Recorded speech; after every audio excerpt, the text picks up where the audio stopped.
Alors bonjour à tous, bienvenue sur dailyfix.fr, bienvenue au Good Morning Eurodollar. Nous sommes le jeudi 28 juillet 2016 et la Réserve fédérale, à travers le communiqué qui a donc été publié hier à 20 heures, a agi à la baisse sur le dollar américain qui consolide après 5 semaines consécutives de hausse, avec comme conséquence immédiate le succès donc du message précoce de l'analyse technique, à savoir un rebond des métaux précieux bien mis en avant donc par un certain nombre d'outils techniques, notamment chartistes, qui permettaient de se positionner en gérant bien son risque. Alors on va revenir sur ces éléments-là.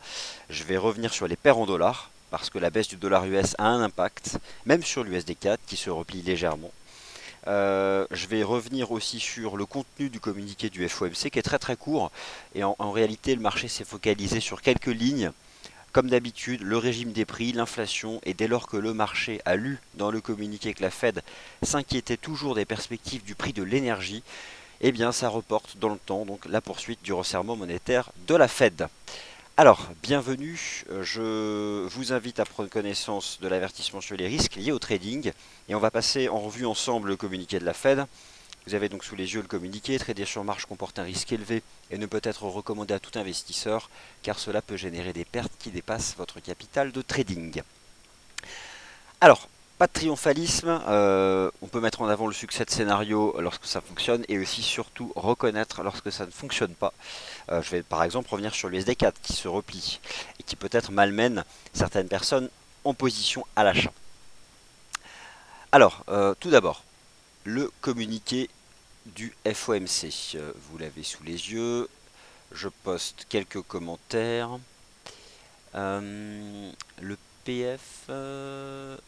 Alors Luc, ici, Luc, toute l'équipe est là à Paris. Hein, je suis entouré, donc vous avez reçu une réponse en anglais. Appelez-nous, ce sera plus simple. Appelez-nous, ce sera beaucoup plus simple.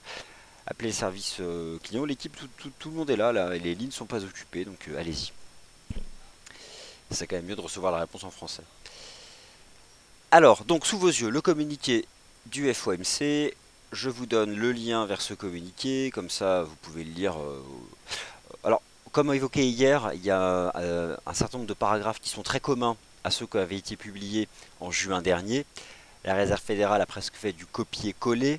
En ce qui concerne les développements internationaux, on peut être surpris du fait qu'elle ne les mentionne presque pas. La Réserve fédérale, comme à son habitude, se concentre sur les facteurs domestiques américains, donc les principales statistiques économiques de l'économie américaine, et à chaque fois donc le marché du travail et le régime des prix. Le marché du travail, pas de mauvaise surprise, il est solide.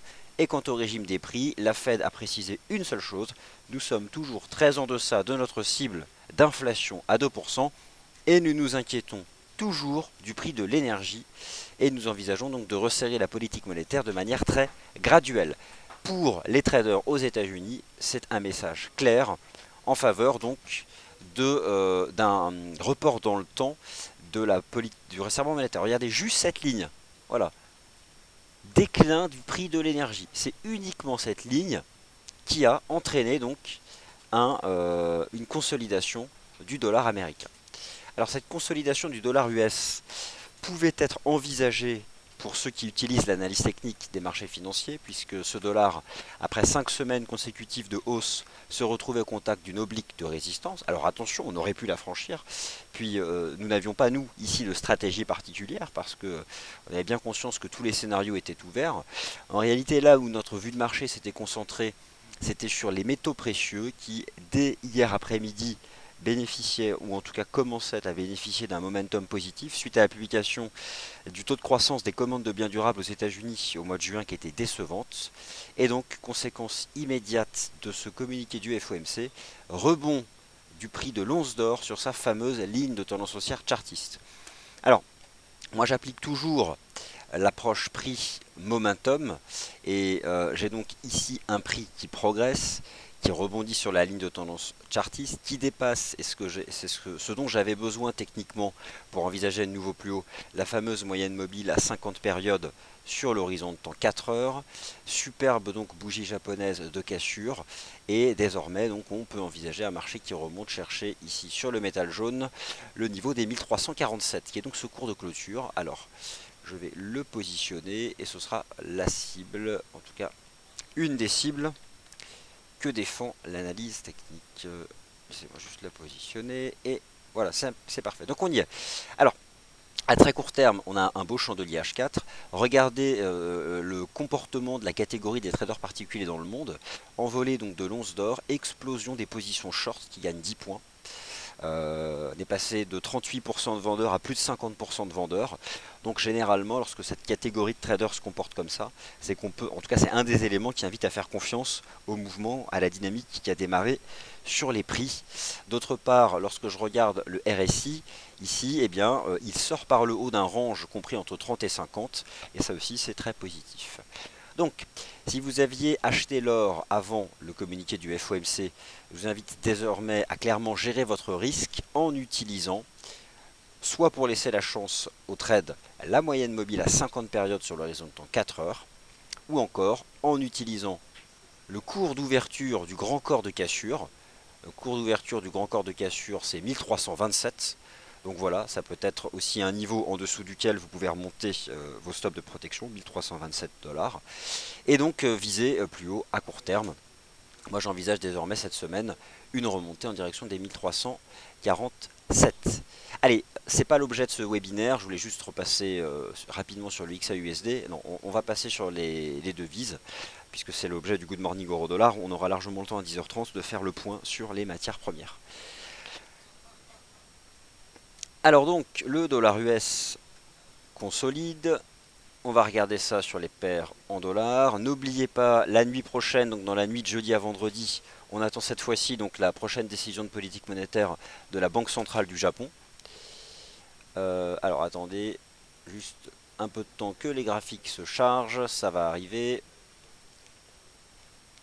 Ça prend un peu de temps. Voilà, on y est. Alors, le dollar selon l'euro-dollar. Alors rappelez-vous, hier, j'avais pas du tout non plus de stratégie là-dessus, mais j'avais expliqué que si jamais le dollar US devait baisser, ça profiterait d'abord à l'once d'or et ensuite à l'euro-dollar. L'euro-dollar qui a donc tenu son support, j'avais aucune stratégie, hein, donc attention, pas du tout là, on crie pas du tout victoire. Moi j'étais au contraire plutôt en faveur d'une poursuite de la baisse progressive de ce marché sous sa moyenne mobile à 20 jours. Il a tenu le support, cette fois-ci il la dépasse sa MM 20 jours, c'est un signal positif. Donc concrètement, avec cette baisse du dollar US, cette consolidation du dollar US, le taux de change euro-dollar donne enfin raison à ceux qui se sont acharnés à acheter ce marché, en plus ou moins sortant par le haut d'une compression qui n'est pas hyper propre sur le plan chartiste, mais qui laisse envisager une remontée de ce marché en direction des 1,1116 $ et 1,1150. Donc au final sur l'euro-dollar, 1,1116 et 1,1150, ça correspond à peu de choses près aux 1347 $ qui peuvent être visés sur le XAUSD, le CFD qui représente la dynamique du gold ici sur la plateforme. Donc, et ça, ce sont des belles stratégies techniques. Je pense que là, on peut avoir confiance. Le marché va rester quand même quelques séances sous l'influence de ce communiqué assez platonique du FOMC, mais qui dit l'essentiel. La Réserve fédérale s'inquiète à nouveau de la baisse du prix de l'énergie. Et là, tout est dit. Étant donné que dans les perspectives d'inflation, le prix de l'énergie, c'est majeur. Le GBP USD, bon, décevant, malgré tout il tient un support, mais en même temps il ne faut pas non plus s'attendre à ce que la livre sterling soit massivement achetée par les investisseurs, même si le dollar US est sous pression. On attend quand même un mois d'août baissier sur la livre sterling, donc le meilleur cheval Forex reste le taux de change euro-dollar, qui lui formait un beau support 1,0970. En tendance, il n'y a pas de dynamique sur l'euro-dollar, à la différence des métaux précieux par exemple, et ça j'en reparlerai à 10h30. Le NZD-USD donc poursuit son avancée. Alors, à la base, j'avais mis en avant une divergence haussière, c'est en début de semaine, pour viser cette résistance, et hier j'étais complètement neutre. Bon, maintenant, grâce à la consolidation du dollar US, on peut avoir une autre approche, qui est celle au final d'un marché qui a réussi à construire une structure de creux assez rare en formation arrondie ou rounding bottom. Formation arrondie qui est bien propre d'ailleurs, dont la ligne de coup est désormais dépassée. Alors, bon, j'avais pas moi là de stratégie particulière. Est-ce que j'en ai une désormais? C'est simplement du directionnel. Je suis pas certain qu'on puisse s'envoler. Attention la nuit prochaine à l'impact de la BOJ sur les dollars asiatiques. Mais voilà, je pense qu'on peut viser au moins ici les 0,7130, 37. en fait la moyenne mobile à 20 jours simple ici sur le NZD USD. Non, ce qui est vraiment intéressant, concrètement, ce qui est vraiment intéressant comme véhicule sur les marchés boursiers pour cette consolidation du dollar US, l'argent métal, l'once d'or, l'euro dollar, et voilà, ils sont les trois meilleurs sous-jacents pour bénéficier de cette consolidation du dollar US. La Banque Centrale Européenne ne fait plus baisser l'euro. La semaine dernière, la Banque Centrale Européenne a même modéré les risques, elle s'est même montrée optimiste quant aux conditions de l'octroi de crédit bancaire au sein de la zone euro. Donc voilà, dès que le dollar US consolide un peu, l'euro-dollar, surtout lorsqu'il se positionne sur support, et ça faisait 3 séances qui défendaient les 1,0970 $, eh bien il en profite. Alors, un cas particulier, deux cas particuliers. Le premier cas particulier, c'est le taux de change USD-CAD. Il n'y a pas pour l'instant d'invalidation de la stratégie de hausse du taux de change USD-CAD, qui recule parce que le dollar US est sous pression, mais le prix du pétrole l'est tout autant.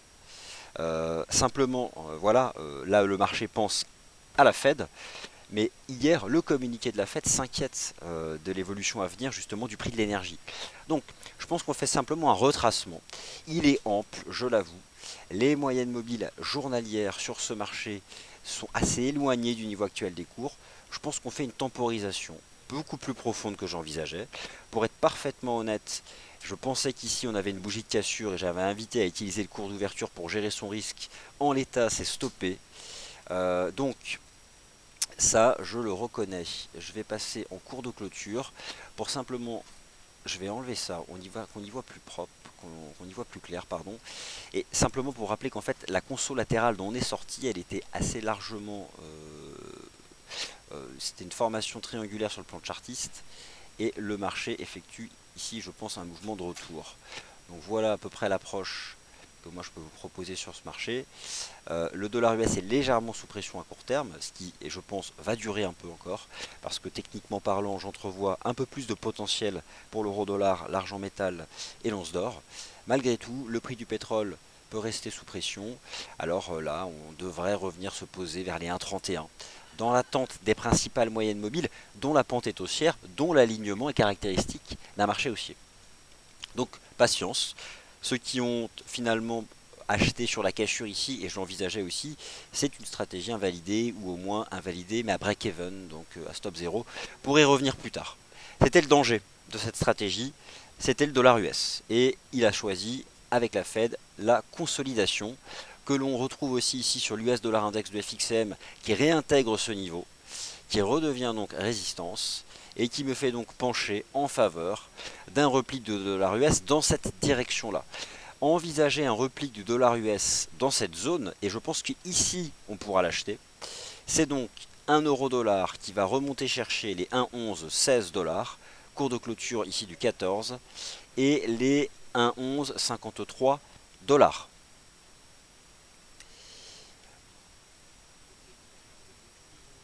Alors, voilà, c'est ça que je voulais faire.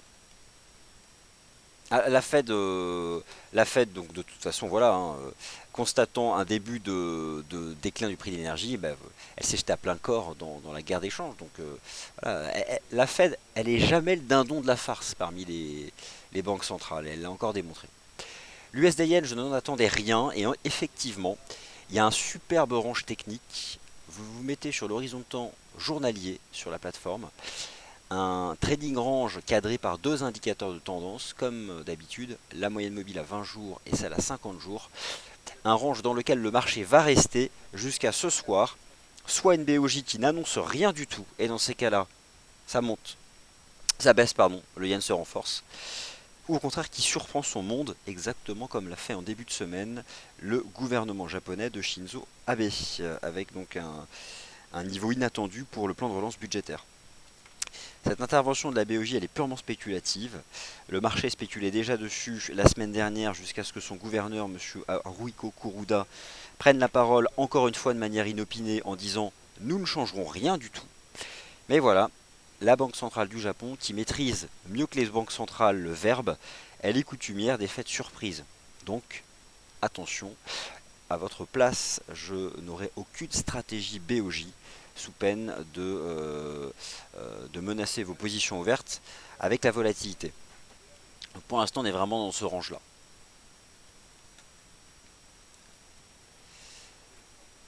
La UDUSD, pas de signal de trading particulier, il reste dans son petit range. Et avec quelques statistiques australiennes qui permettent à ce marché de défendre les 0,7450.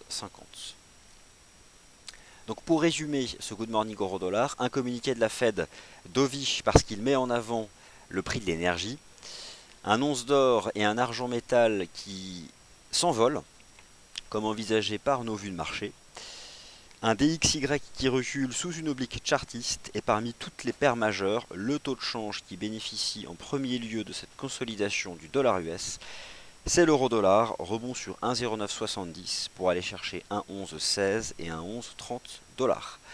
Voilà, ainsi s'achève le Good Morning Euro Dollar. Prochaine émission dans 10 minutes, le rendez-vous des scalpers, avec, et je vois qu'il y a déjà beaucoup de questions, un point intraday sur le GER30. Merci à tous et à tout à l'heure pour le point matière première.